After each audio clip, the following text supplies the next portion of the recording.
dinrowing ko yung bahay na puti, dinrowing ko yung swimming pool. Tapos sinabi ko, when I'm 30 years old, I will have a big white house with a big pool. Tapos talagang alam mo, totoo pala yun, yung pag iniisip nyo ng iniisip na ina-attract nyo yung pera, ina-attract nyo yung magandang kapalaran sa inyo, talagang makukuha mo yun.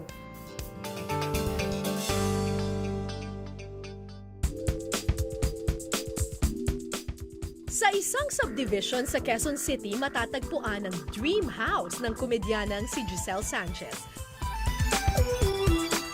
Malayo sa kanyang kilalang maingay at makulay na personalidad, puti ang pader at minimalist ang tema ng bahay ni Giselle.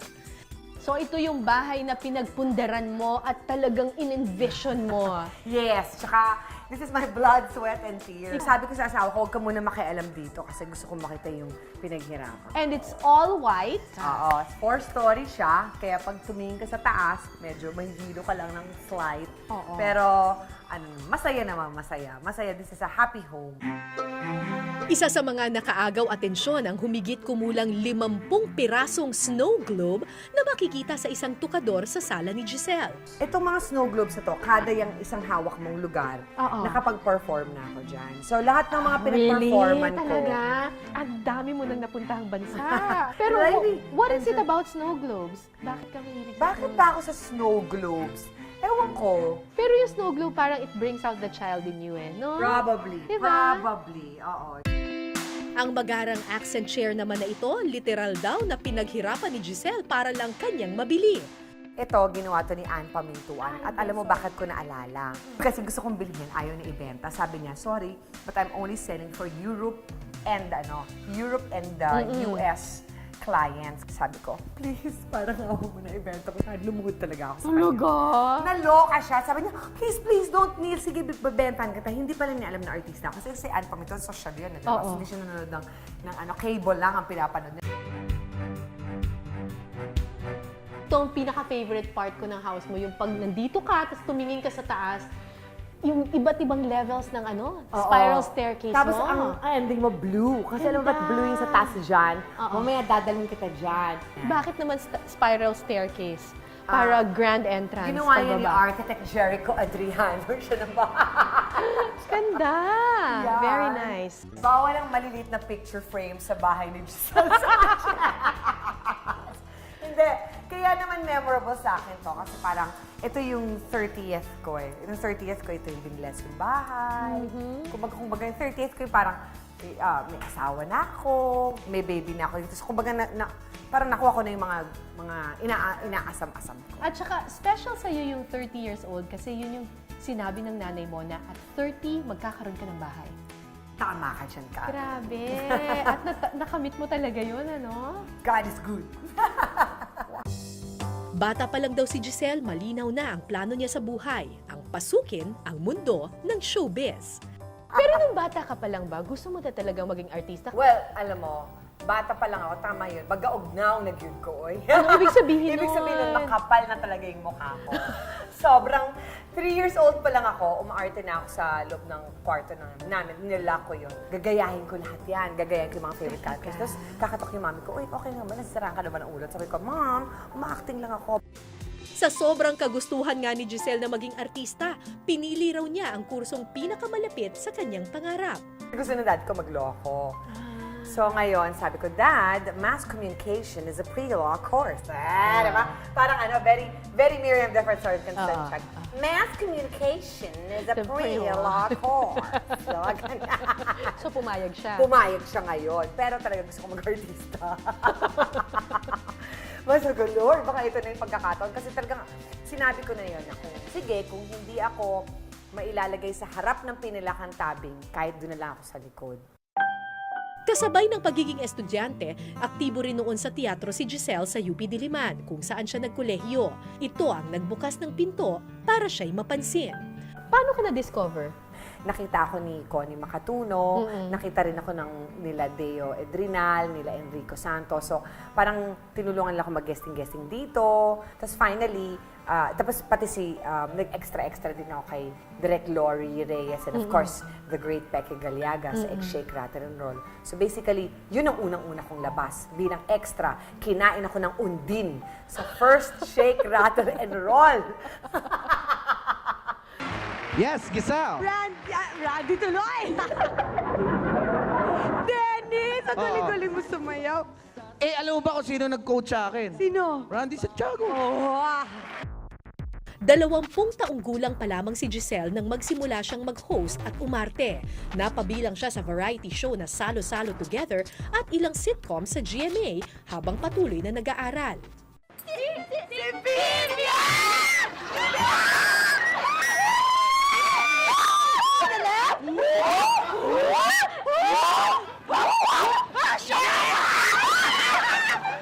Di nagtagal, pumatok at nakilala si Giselle sa larangan ng komedya. ang bango-bango. Parang baby. Ikaw yung magna cum laude ng batch natin. Ikaw yung valedictorian. We all thought na papasok ka sa media, sa broadcast journalism. Pero ngayon ikaw na ang award-winning reporter. Ako ay hamak na komedyanta lang. Hindi ka ba nang hinayang na hindi ka luminya dun sa broadcast journalism at nagkomedyante ka? Nag-radyo ako, tapos naging very, very popular yung radio program namin. So, in-offeran ako ng isang napakagandang offer na magkaroon ng sarili kong TV show, pero it's going to be news and public affairs. Tapos magiging din akong news anchor person sa isang primetime net. Sa primetime news talaga siya. Tapos sabi niya, so, pero pwede pa na mag-artista. Hindi ka na pwede mag-artista. Hindi ka na pwede magpatawa. Hindi ka na pwedeng sumayaw sa TV. Hindi ka na pwedeng mag-comedy. Hindi ka na pwedeng rumakit. Sa mga, hindi ka pwede mag-show sa mga sa labas. Eh, parang mo naman akong pinatay, di ba? Kara, hindi ko naman kaya yun. Just, I live for people to smile. I live for people to laugh. What is it about comedy na talagang yun yung passion mo? It's about making people happy. Yun eh. I live for. Siguro kung bibigyan niyo ako ng purpose sa buhay, yun eh, na magpa-gaan ng kalooban ng tao. So this is my room. Master's bedroom. Oo. So parang gusto kong feel sa kanya, parang hotel room lang siya. Kaya yung bihisa namin, tsaka yung dressing room sa kabila. So yung mess room namin doon. Black and white din. Yes, Very black and minimalist. white. Tapos ito, leather yung board niya. Ganon. Tapos malapad, alam mo na, para saan.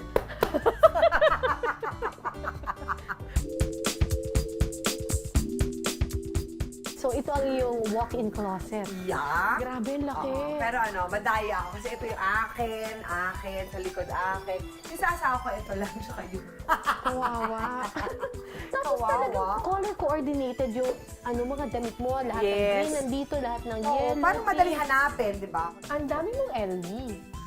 May kwento yan. Yung kaibigan ko na ngayon, isang lawmaker na sabi, Giselle, sumama ako sa Louis Vuitton and I'm gonna buy a bag. Tapos nung nakita ko, halos pareho nung maleta ko. Sabi ko, parang fake ata to, hindi ata ako pwedeng makapasok. Kasi nga yung parang backpack ko nga, yung parang hand carry ko, Louis na fake. Sabi niya, naku, bumili ka na ng bago. Giselle Sanchez ka na, kailangan, ka na, yung in ka na sa mga ganyan, hindi yung puwepeke ka. Sabi ko, ganun ba yun? Oo. Di pagpasok namin, naku, nakita na ako ng manager. Nakita niya agad na peke. Alam niya agad na peke? Oy, alam pag ganyan, alam na nila agad yan. Inikutan akong gano'n. Inikutan ako, maliit na, Italiano. Tapos sabi niya, what's your nationality? Gumanon siya. Tapos sabi ko, proud. Sabi ko, I'm Phil. Wala, nasa Phil pala ako. I knew it. You Filipina maids. Gumanon siya. Sabi niya, you come here to copy my design and your nerve to bring a fake. Tapos sabi ko, excuse me, hindi pa siya nakapagsalita. Galit ako. Sabi ko, I am not a Filipina maid and you do not call them that because they have dignity in labor. I happen to be a Filipino celebrity performing a concert for your so-called Filipina maids which you could not call. You call them overseas Filipino workers. Galit akong ganun. Sabi And ko, yes, this is a fake bag. oo, tapos sabi ko, and I came to buy. How much is your most expensive? Ang yabang.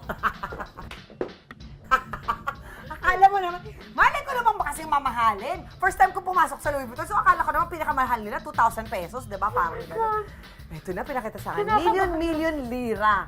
Lira pa nun. So, million lira. So, sabi ko, gano'n? How much is your second most expensive? Tapos, nasa million lira pa rin. Tapos sabi ko, inisip ko lang anong kailangan ko. I want this is yun kasama yung makeup kit. So, ilan ang I want this is bumili ako ng 4. Sa ngalan ng Filipino Pride, ipagtanggol mo ang mamatay para sa OFW.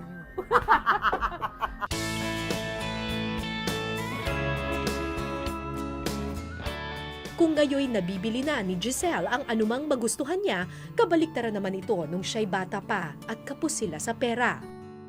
Pero yung grade school mo at high school mo, sa Poveda ka. Pero scholar lang ako doon. Hindi kami, yung, oh my God, like, I'm so rich. And then hindi kami ganon.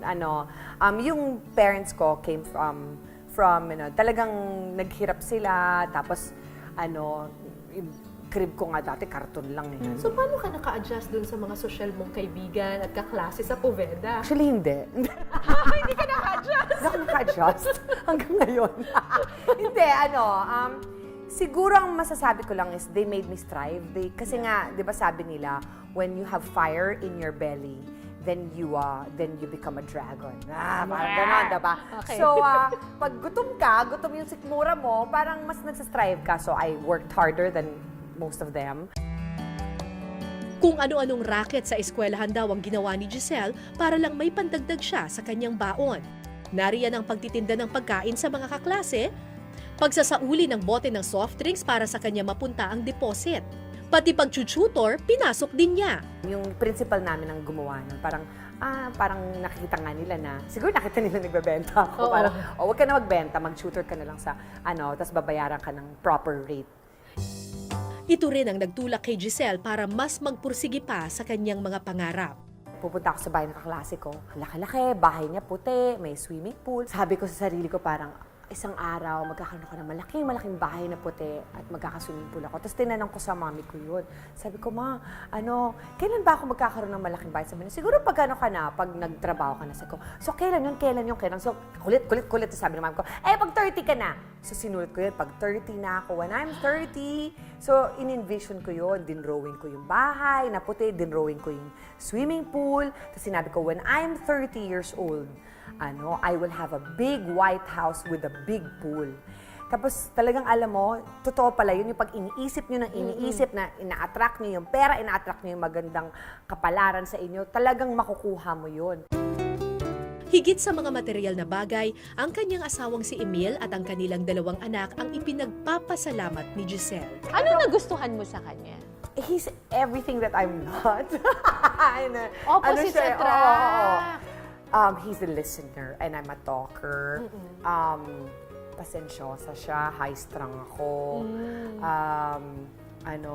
Mabait siya, maldita ako. Pero ngayon mabait na ako, so okay na. Tapos, basta lahat ng basta high ako, low siya. So tamang-tama lang. Pero meron perfect kayong combination. parehong interest din. I guess so. Like he likes me anything about arts. Like arts performing ako. Siya naman sa music side naman siya. Siguro what I love about him is he makes me a better person. Yung motherhood, paano ka binago ng motherhood? Sa pagiging ina, kailangan maging magandang ehemplo ka.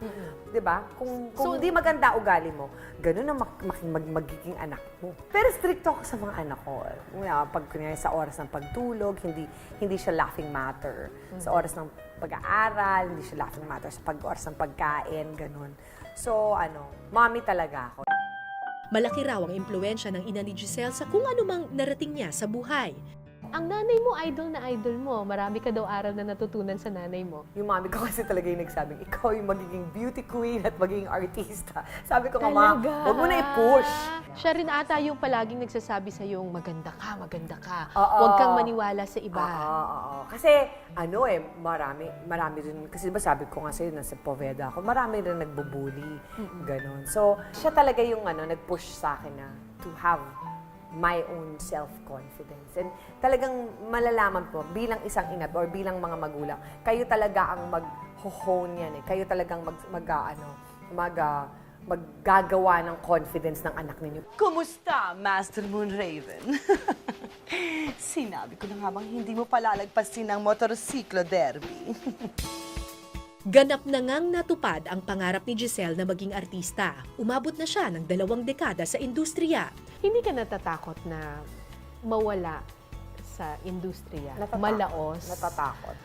Yan siguro ang kinakatakutan ng bawat artista, di ba? Pero sa iniisip ko, bakit ako matatakot malaos? Eh, hindi naman ako sumikat. Oh naman, pa-humble ka naman. 100%. Hindi naman ako sikat. So, ba't ako malalaos?